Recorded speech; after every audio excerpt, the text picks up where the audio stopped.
Chapitre 5. S'accorder au monde. Ouvrez les guillemets. Être capable de trouver sa joie dans la joie de l'autre, voilà le secret du bonheur. Fermez les guillemets. Bernanos. Le premier chemin vers une joie profonde et durable, celui que nous venons d'examiner, est un chemin vers soi, un chemin de déliaison.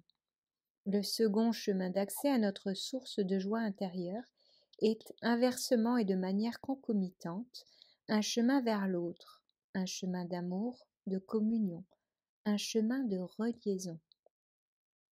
Ce terme ne figure pas dans les dictionnaires de la langue française. J'appelle reliaison le chemin au long duquel nous allons chercher à recréer des liens justes, vrais, des liens qui nous font grandir et nous mettent dans la joie. Des liens qui pourront remplacer ceux que nous avons déjà tissés dans notre parcours de vie et qui nous ont parfois entravés, limités, étouffés, ou qui ne nous ont pas permis de nous épanouir ni de grandir selon notre nature véritable. Bien sûr, certains liens antérieurs restent indispensables pour nous développer.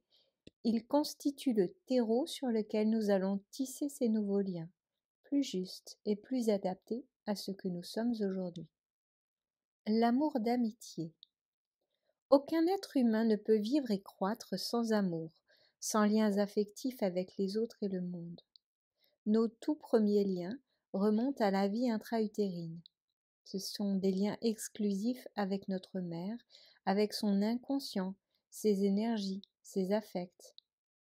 Après la naissance, ces liens se renforcent. Le regard des parents, heureusement le plus souvent empreint d'amour, puis très vite, les regards de notre entourage seront le miroir qui nous permettra de nous construire. C'est à travers le regard des autres qu'on commence à se considérer soi-même. Quand cette image est positive, l'enfant se sent aimé et aimable. Il acquiert un sentiment de sécurité et une confiance qui vont lui permettre de grandir et d'éprouver ses premières joies. Les joies de l'enfant sont extraordinaires. Elles sont à fleur de peau, elles se manifestent de manière spontanée, enthousiaste, par des applaudissements, des cris, des rires, par le corps qui se mobilise tout entier, par des yeux qui exultent. Il ne s'agit pas de petits plaisirs comme ceux que nous éprouvons plus volontiers dès les prémices de l'adolescence et encore plus à l'âge adulte. Il s'agit de vraies joies. Les plus grandes joies de l'enfant sont en rapport avec le lien. Il rit et applaudit parce que sa mère ou son père le font jouer, le regardent, l'encouragent. Il rit et applaudit à chaque progrès qu'il accomplit sous les encouragements de l'autre. Puis l'enfant grandit, ses relations évoluent et dépassent le cercle familial. À la crèche puis à l'école maternelle, il découvre les premiers sentiments d'amitié qui vont s'intensifier au fil des années. Plus tard, il ressentira ses premiers émois amoureux. Ce sont des années d'apprentissage, de découverte du lien. Il va nouer avec les autres des relations qui le mettront dans la joie, l'aideront à être pleinement lui-même, ou qui vont le plonger dans la tristesse ou lui apporter de fausses joies. Le discernement devient alors nécessaire dans les relations affectives. Mais il convient d'abord de tenter de mieux comprendre la nature de la relation affective entre deux individus qui se choisissent mutuellement et qu'on nomme amour ou amitié. Dans son éthique à Nicomaque, Aristote utilise un même mot pour désigner l'amour et l'amitié, ces deux sentiments fondamentaux de la communion affective que nous avons désormais tendance à séparer. Philia, dont il affirme que c'est, ouvrez les guillemets, ce qu'il y a de plus nécessaire pour vivre, fermez les guillemets. Philia est un amour profond qui unit aussi bien des amis que des couples, le fondement de toute relation humaine authentique. On choisit une personne avec laquelle on partage un projet, un désir de faire une œuvre commune, comme le dit Aristote, que ce soit fonder une famille ou bien développer une amitié sur un partage d'échanges, de loisirs, de connaissances, etc. Philia est toujours fondée sur la réciprocité. Il ne consiste pas à aimer quelqu'un qui ne nous aime pas, mais une personne avec laquelle nous nous encourageons mutuellement, nous nous aidons réciproquement à nous épanouir, à nous accomplir. En quelque sorte, on peut mettre en commun la joie avec celle ou celui qu'on aime, au point de ressentir en nous-mêmes la joie de l'autre, au risque, il est vrai, de partager aussi ses peines. Mais sans cette ouverture sur la vie, nous ne connaîtrions jamais que l'humeur maussade d'une étouffante surprotection.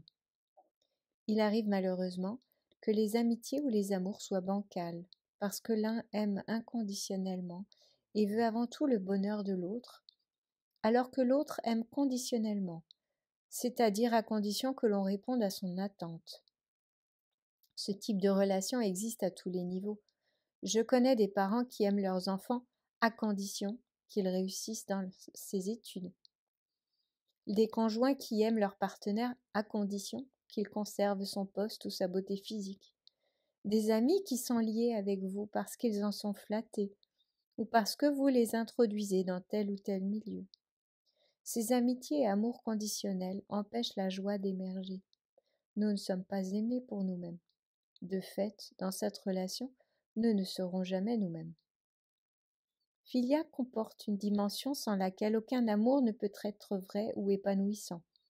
La joie de pouvoir être pleinement soi et d'aider l'autre à être, lui aussi, pleinement lui-même. Aimer et être aimé signifie vouloir le meilleur pour l'autre comme pour soi-même. Recevoir et lui donner de la joie. L'amour d'amitié, lorsqu'il est sincère, n'est pas utilitariste. Celui-ci n'est pas mon ami parce que j'ai besoin de lui, professionnellement, socialement, matériellement. Cela ne signifie pas que la véritable amitié soit obligatoirement désintéressée. Mon ami peut aussi m'aider dans mon travail. Mais le jour où il ne répond plus à cette attente, par exemple parce qu'il a pris sa retraite ou a changé de fonction, il ne cesse pas d'être mon ami pour autant. L'exemple le plus célèbre d'amitié est sans doute celle de Montaigne et de la Boétie. Ils s'étaient rencontrés en 1558 au Parlement de Bordeaux, où ils siégeaient tous deux. Michel de Montaigne avait alors 25 ans, Étienne de la Boétie 3 ans de plus, et ils ont immédiatement su qu'ils étaient faits pour s'entendre. Leur amitié les mettait en joie. Montaigne la distingue de, ouvrez les guillemets, ceux que nous appelons ordinairement amis et amitié, fermez les guillemets, dont il dit que, ouvrez les guillemets, ce ne sont qu'accointances et familiarités nouées par quelque occasion ou commodité, fermez les guillemets. Et il fera en parallèle l'éloge de la véritable amitié, dans laquelle, ouvrez les guillemets, les âmes se mêlent et confondent l'une l'autre, d'un mélange si universel qu'elles effacent et ne retrouvent plus la couture qui les a jointes, fermez les guillemets. Il aura cette expression restée célèbre comme la formule même, on dirait presque l'équation, qui donne l'explication du pourquoi et du comment de l'amitié, ouvrez les guillemets, parce que c'était lui, parce que c'était moi, fermez les guillemets. Dans ses essais, il avoue volontiers que les plus beaux moments de son existence ont été ceux qu'il a partagés avec la Boétie. La mort précoce de son ami, 5 ans à peine après leur première rencontre, restera l'immense douleur de son existence, bien davantage avoue-t-il que le décès précoce de 5 de ses enfants. On connaît moins le témoignage d'Épicure adressé à son ami Idoménée dans une lettre très émouvante qu'il dicta depuis son lit de mort. Il donne des détails de sa santé, des douleurs qu'il ressent, puis il ajoute, ouvrez les guillemets, mais à tout cela, c'est-à-dire à toutes les douleurs physiques, la joie qu'éprouve mon âme à résister, au souvenir de nos conversations passées, fermez les guillemets. Philia a besoin à la fois de gratuité et de réciprocité, faute de quoi il bascule dans le sacrifice et la tristesse. Certes, il existe une joie à aider et à donner sans rien attendre en retour en étant totalement indifférent à ce que l'autre peut m'apporter. Mais c'est une autre dimension de l'amour, j'y reviendrai. Des amis ou des compagnons véritables se choisissent. Cette relation n'est ni subie ni imposée. Elle implique un choix et doit être cultivée pour s'épanouir. De la passion amoureuse à l'amour qui libère. Bien loin de Philia, cet amour d'amitié qui nous fait grandir en nous révélant le meilleur de nous-mêmes. Nombreux sont ceux qui font rimer l'amour avec la passion, l'excitation, le plaisir, l'intensité des émotions fortes liées au désir. Or, l'amour-passion est porteur de déception. La passion, comme son nom l'indique, est un amour passif, au sens spinoziste du terme. Un amour qui engendre des joies passives car il se fonde souvent sur une illusion ou des projections. Nous attendons de l'autre qu'il comble nos besoins, nos peurs, nos manques, et pour cela, nous l'idéalisons.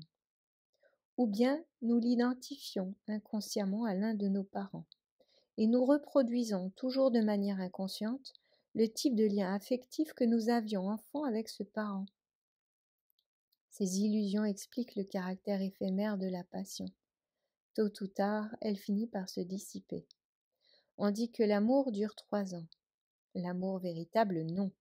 La passion amoureuse, oui, et même plutôt 6 mois. Il arrive aussi que l'amour-passion se transforme en haine. C'est tout à fait logique si l'on se réfère à l'analyse des passions selon Spinoza. J'ai déjà évoqué qu'il définissait l'amour comme, ouvrez les guillemets, une joie qu'accompagne l'idée d'une cause extérieure. Fermez les guillemets. Ce qui nous met en joie, c'est la pensée ou la présence de l'autre. À l'inverse, il définit la haine comme la tristesse qu'accompagne l'idée d'une cause extérieure. Si l'amour n'est pas fondé sur une joie active mais passive, donc liée à l'imaginaire, il se transforme tôt ou tard en tristesse, et cette tristesse n'est autre que le revers de la passion amoureuse, la haine. Dans sa forme passive, l'amour peut donc très vite basculer en haine et vice-versa. On voit ainsi des couples passer leur temps à s'adorer, puis à se détester, à se désirer intensément, puis à se déchirer avec la même intensité. Rien n'est d'ailleurs plus surprenant que d'observer la force de la relation qu'entretiennent beaucoup de conjoints après leur divorce. Malheureusement, il s'agit le plus souvent d'un rapport conflictuel envenimé par les difficultés liées à l'éducation des enfants, aux questions de pension et de garde. Quelles que soient les raisons de cette impossible séparation, le résultat est un empoisonnement réciproque provoqué par un amour qui, faute de se transformer en amitié, s'entretient dans l'animosité, la rancœur, voire la haine. C'est ce type même de relation amoureuse que Spinoza range dans les passions tristes, même si elle est teintée de fausse joie et aliénante. Il m'est arrivé de vivre dans le passé ce type de relation passionnelle, sans aller jusqu'à la haine. Et cela m'a tellement épuisée que je dois avouer ne plus du tout les souhaiter. Même si elles procurent au début un désir si puissant qu'il stimule la joie de vivre, leur caractère illusoire et les déceptions qui s'ensuivent finissent par susciter plus d'émotions négatives, tristesse, colère, ressentiment, peur, que de joie véritable. Dans une relation amoureuse, même si passion et illusion existent souvent au début, seul subsiste l'amour vrai. Alors à quoi le reconnaît-on? Au même signe que Philia, la joie que réveille en nous la présence de l'autre tel qu'il est, dans son authenticité avec le plaisir que celle-ci nous procure, au désir que nous éprouvons de le mettre en joie, de le voir grandir, être pleinement lui-même. Aimer une personne ne consiste pas à la posséder, mais au contraire à la laisser respirer. Aimer, ce n'est pas accaparer l'autre, encore moins le rendre dépendant de soi. Bien au contraire, c'est vouloir son autonomie. La jalousie, la possessivité, la peur de perdre l'autre sont des passions qui parasitent, voire détruisent la relation de couple. L'amour véritable ne retient pas, il libère. Il n'étouffe pas l'autre, il lui apprend à mieux respirer. Il sait que l'autre ne lui appartient pas, mais qu'il se donne librement.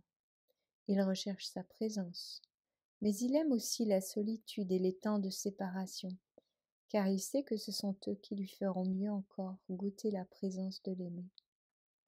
mieux vaut éviter l'amour fusionnel, même si bien souvent, la fusion est le type de relation de couple que vont rechercher deux individus qui manquent de sécurité intérieure. Dans sa forme la plus authentique, l'amour relie deux êtres autonomes, indépendants, libres de leurs désirs et de leurs engagements. Un espace doit donc toujours exister entre les deux amants. C'est ce qu'illustre si bien Khalil Gibran par la voix de son prophète. Ouvrez les guillemets. Sur votre chemin commun, créez des espaces et laissez-y danser les vents du firmament. Aimez-vous l'un l'autre, mais ne faites pas de l'amour une alliance qui vous enchaîne l'un l'autre. Que votre amour soit plutôt une mer qui se laisse bercer entre vos âmes de rivage en rivage. Emplissez chacun la coupe de l'autre, mais ne buvez pas à une seule et même coupe. Partagez votre pain, mais du même morceau ne mangez point. Chantez et dansez ensemble dans la joie, mais que chacun de vous soit seul, comme chacune des cordes du luth, et seule alors qu'elles frémissent toutes sur la même mélodie. Offrez l'un l'autre votre cœur, mais sans en devenir le possesseur, car seule la main de la vie peut contenir vos cœurs. Et dressez-vous côte à côte, mais pas trop près, car les piliers qui soutiennent le temple se dressent séparés, et le chêne ne s'élève pas dans l'ombre du cyprès. Fermez les guillemets. Cette forme d'amour est exactement l'inverse de la perversion narcissique. Le pervers, lui, aime en l'autre son propre reflet et cherche à le placer dans une dépendance absolue. Il commence par le flatter, le séduire, puis pour mieux l'avoir sous son emprise, le casse, l'isole de toutes ses relations, lui ôte toute sa confiance en lui-même. Et si l'autre cherche à s'enfuir, il va le séduire à nouveau pour mieux le briser. Il ne l'aime pas. Ce type de relation peut aussi se rencontrer dans la vie spirituelle. Il constitue toute la différence entre un maître spirituel et un gourou, au sens négatif que nous donnons à ce mot, pas au beau sens indien. Le maître n'a qu'une ambition, que son disciple puisse s'élever, le dépasser, devenir autonome.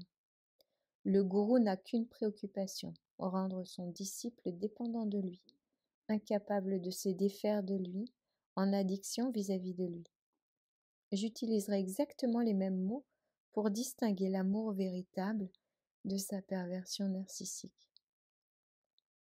Sans aller jusqu'à l'extrémité de la perversité narcissique, beaucoup de relations amoureuses, amicales, parentales, sont entachées par la tentation de possession de l'autre. Et c'est d'ailleurs tout naturellement que nous accolons un article possessif en désignant ceux que nous aimons. Ma femme, mon ami, etc. Or, l'amour ne consiste ni à appartenir à l'autre, ni à le posséder. L'autre n'est jamais notre propriété. Ce désir de posséder pollue l'amour au lieu de le nourrir. En ce qui me concerne, j'ai une toute autre vision de l'amour.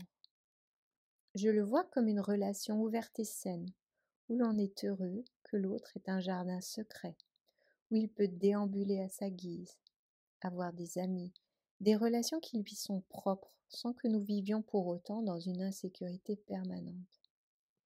J'y vois un état d'esprit où l'on se réjouit profondément de ce qui réjouit l'autre, où on l'aime l'accueillir puis le laisser partir. Et cela vaut pour toutes les relations d'amour. Ouvrez les guillemets. Vos enfants ne sont pas vos enfants. Ils sont les enfants de la vie. Fermez les guillemets. Nous dit encore Gibran. Cette conception implique une certaine pratique du détachement. J'aime l'autre, mais je refuse de lui être attaché ou de l'attacher à moi par un lien qui forcerait la relation. On confond souvent indifférence et détachement. Le philosophe Nicolas Gau l'analyse très justement. Ouvrez les guillemets. Alors que l'indifférence est un laisser-être par absence d'amour, le détachement est un lâcher-prise par excellence d'amour, amour sans possession. Fermez les guillemets. D'un point de vue psychologique, cette attitude exige d'avoir une sécurité intérieure. Elle implique la conviction que l'on est vraiment aimable, mais aussi l'acceptation du risque, celui de voir l'autre aimer une autre personne, voire nous quitter. Rien de tel que le manque de confiance en soi pour faire naître la crainte, l'appropriation et la jalousie. Si l'autre nous quitte, ce n'est pas qu'un tiers s'en est emparé, c'est qu'il est peut-être tout simplement malheureux avec nous. En l'étouffant, on l'a privé de joie. Au lieu de le faire grandir, on a tissé avec lui des liens névrotiques qui freinent ou inhibent son processus d'individuation. Quand nous n'éprouvons pas ou plus de joie dans une relation, demandons-nous si celle-ci est bonne pour nous. Si nous éprouvons de la tristesse de manière récurrente, interrogeons-nous de la même manière. Ce sentiment vient bien souvent du fait que nous ne sommes plus nous-mêmes. L'évaluation d'une relation exige un travail de discernement. L'autre est-il toxique pour nous? Dans ce cas, engageons-nous dans un processus de déliaison et de reliaison avec cette personne. Ou bien, si c'est impossible, si l'autre ne le souhaite pas, avec quelqu'un d'autre qui nous permette de nous épanouir véritablement selon notre nature profonde. À l'instar des fleurs, certains terreaux, certaines expositions peuvent nous éteindre. D'autres nous aideront à grandir. Ce sont des relations justes, celles qui entretiennent la flamme de la joie. La joie du don. Il existe un autre type de relation d'amour que la passion amoureuse ou l'amour d'amitié, lesquels, on l'a vu, sont fondés sur un choix mutuel et la réciprocité. Je l'appellerai l'amour-don. On aime sans rien attendre en retour. C'est l'amour inconditionnel que peuvent ressentir des parents pour leur enfant. C'est cet amour-là qui nous habite aussi, quand nous aidons quelqu'un de manière désintéressée, parfois même un inconnu, quand nous lui permettons de se redresser, de se relever, de marcher, de retrouver goût à la vie. C'est l'amour-compassion, karuna, du bouddhisme du grand véhicule qui se distingue de la simple bienveillance, maitri, du bouddhisme primitif. Les auteurs du Nouveau Testament ont inventé un mot grec pour le qualifier, agapé. Cet amour-don qualifie à la fois l'amour divin, et celui par lequel on peut aimer autrui de manière gratuite. Il est source d'une très grande joie, sans doute l'une des plus belles et des plus pures qui nous soit donné de connaître. Une phrase de Jésus m'a marqué, ouvrez les guillemets. Il y a plus de joie à donner qu'à recevoir, fermez les guillemets. Curieusement, cette phrase ne figure pas dans les 4 évangiles, pourtant entièrement consacrée à relater la vie du Christ et son message. Elle est rapportée par Paul dans les Actes des Apôtres. À ma connaissance, c'est l'unique parole du Christ qu'il rapporte. Et s'il n'a retenu que celle-ci, c'est certainement parce qu'il devait la considérer comme l'une des plus importantes qui soit. Ouvrez les guillemets. Il y a plus de joie à donner qu'à recevoir, ferme les guillemets. Et heureusement, sans la joie que procure le don, qu'en serait-il de l'entraide et du partage? Les sociétés humaines pourraient-elles survivre si nous connaissions la joie uniquement lorsque nous prenons, ou simplement lorsque nous recevons? Nous avons tous vécu cette extraordinaire expérience de la joie du don. Ces quelques instants d'échange où l'on peut parfois lire un bonheur intense dans le regard de celui à qui nous donnons, sans rien attendre en retour, comptent parmi les moments les plus forts de notre vie. La joie, l'étrange faculté de s'accroître quand on la donne. Médecin des âmes, Victor Hugo résume cette vérité dans un passage de son chef-d'œuvre, Les Misérables. Chaque après-midi, Cosette a le droit de passer une heure auprès de son sauveur. Hugo écrit, ouvrez les guillemets, quand elle entrait dans la masure, elle l'emplissait de paradis. Jean Valjean s'épanouissait et sentait son bonheur s'accroître du bonheur qu'il donnait à Cosette. La joie que nous inspirons a cela de charmant, que loin de s'affaiblir comme tout reflet, elle nous revient plus rayonnante. Fermez les guillemets. Aimer la nature et les animaux. L'amour ne se limite pas à la relation avec autrui. Le lien de communion ne se limite pas aux relations interpersonnelles. Les Grecs évoquaient l'idée de s'accorder au monde de manière harmonieuse, ne pas être à contretemps, s'inscrire dans la ronde de la vie, participer à une symphonie sans être l'instrument dissonant. S'accorder au monde, c'est entrer en résonance avec nos proches, la cité, la nature, le cosmos. C'est refuser de détruire la planète et de la piller. C'est entretenir des relations respectueuses avec tous les êtres sensibles. C'est, fondamentalement, mener une vie éthiquement juste, mais plus encore, c'est vibrer dans la joie de se sentir en harmonie avec tout ce qui nous entoure. Toute expérience de la beauté recèle cette faculté. Contempler une œuvre d'art qui nous émeut, s'arrêter devant la perfection de la nature, nous relie à ce quelque chose qui nous dépasse et nous pousse de la sorte à transcender notre moi. La contemplation nous grandit, elle fait émerger la partie la plus noble de nous-mêmes. Aristote considérait qu'elle est, avec l'amour d'amitié, la réalisation la plus forte du bonheur et de la joie. Je ne remercierai jamais assez mes parents d'avoir délibérément choisi de vivre à la campagne afin que leurs enfants grandissent dans la nature. Mon père a ainsi accepté pendant des années de faire 2 heures de train par jour pour se rendre à son bureau et nous permettre ainsi de grandir dans une maison entourée d'un grand jardin, lequel était encerclé par 2 grands bras d'une rivière. Toute ma vie, j'ai recherché ce contact, cette communion avec la nature qui m'a tant nourrie dans mes jeunes années. Ma première grande émotion d'amour, je l'ai connue enfant, non pas avec une petite camarade de classe, mais en me promenant dans la forêt. C'était une joie contemplative. Je devais avoir 8 ou 9 ans.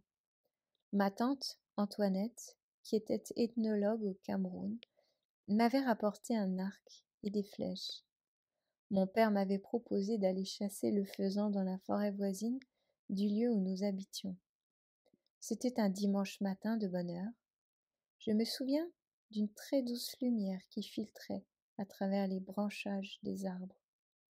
J'avançais lentement avec mon arc, tandis que mon père me suivait à quelques mètres derrière moi. Soudain, un énorme faisan aux couleurs somptueuses s'est envolé juste devant moi. Je suis restée figée de stupeur. Mon père a hurlé « Tire, tire !» J'ai regardé l'animal déployer ses ailes et s'élever dans le soleil. Puis un deuxième faisan, et bientôt un troisième, et un quatrième se sont envolés à leur tour devant mes yeux ébahis. J'ai alors laissé tomber au sol mon arc et mes flèches pour contempler ce spectacle bouleversé. Mon cœur était rempli de joie. Mon père a compris et a posé sa main sur mon épaule, lui aussi ému par la beauté de la nature. J'ai su à cet instant que je ne serais jamais chasseur. Quelques années plus tard, nous sommes allés en famille assister à une corrida.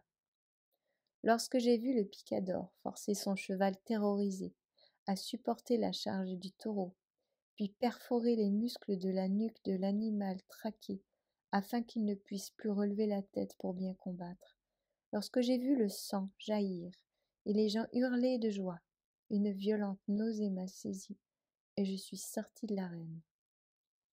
On nous dit qu'il est impossible d'interdire les corridas sous prétexte que c'est une tradition séculaire.